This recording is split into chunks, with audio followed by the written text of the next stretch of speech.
look what we have here. We are going, how are you supposed to look at it when I'm going to step right in front of it? Going all the way back to 1999 for big fan Evan. Big Phish fan, moderate fan of the F Zappa 20 channel here. And let's get the red marker going early and often, as they would say. And Gaiuti opener, again, like I say all the time, when people ask me what's my favorite opener, I have like 3 or 4 songs that I rattle off.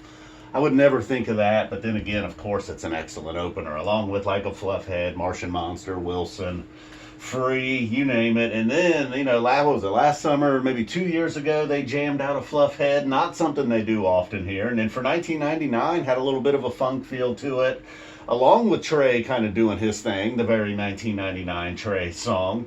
And it was toward the end of Fluffhead, kind of similar to the other one. Although the other one, I think they completely got through Fluffhead. This one slightly they mostly got through it, then got into the jam, and then it just went on and on and on, turning it into about a 30-minute Fluffhead, maybe even a tad over 30 minutes.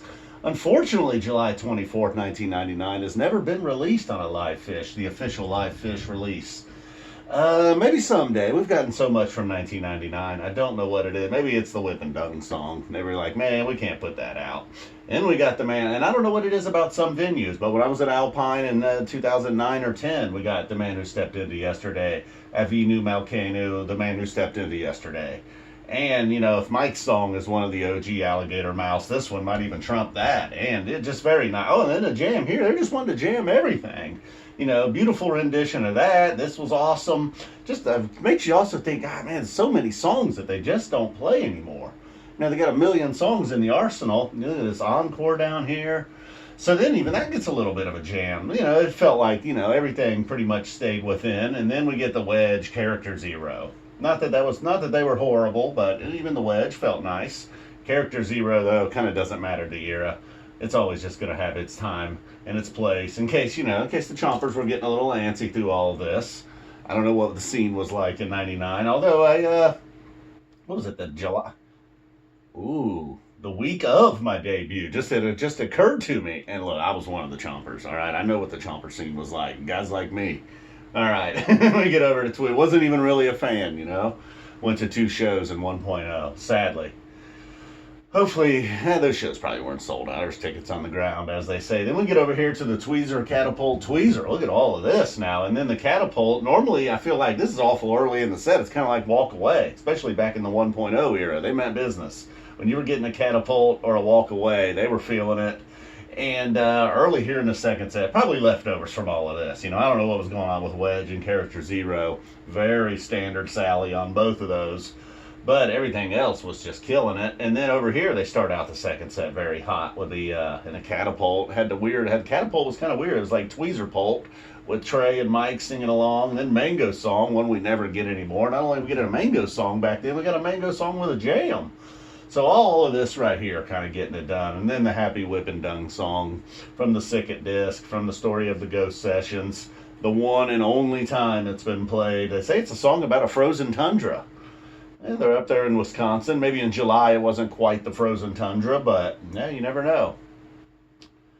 You never know. I mean, it is a ski resort. Then Waste. Come on, man. You already hit us with Character Zero. And then Chalk Dust wasn't quite Chalk Dust, It was, yeah, it kind of was, I don't know. It was all right. Well, there we had already gotten this here. So then look at the encore, Glide, Camel Walk, Alumni. No Jimmy Page, just an Alumni Blues. That's an oddball. And then Tweezer Reprise coming after all of this, obviously. How about a Glide Camel Walk? Wouldn't you love to have that nowadays? So it's kind of tough going back and doing these old shows, one that obviously I've known and have heard, and then a Fluffhead. It's just not the same as when a show's live happening that night, But Evans, like I said, big fan of Phish. Not bad. I don't know. It doesn't seem like it's. I just don't have my groove. I'm sorry, Evan. I just don't really have my groove on these old shows, It was 24 years ago. I'm used to doing shows that happen like sometimes 24 seconds ago. Really. A little different vibe. Boom. We are out of here. The Happy Whip and Dung song. And, obviously, if you haven't heard this song, I'll include a link below. You can listen to it right here on YouTube. It's an odd, Also, we get a little spoiled. We get HD webcasts now. And this was just some old geezer Yeah, he probably wasn't a geezer. Although, maybe he was. I don't know. It's tough to say. Definitely, if you're taping shows now, you're a fucking geezer. All right, sorry. And if you're not, what is going on? Who raised you? You were raised by wooks for sure. If you're taping in 2023 and you're a young person. All right, I've rambled on long enough. Too long, in fact. Boom.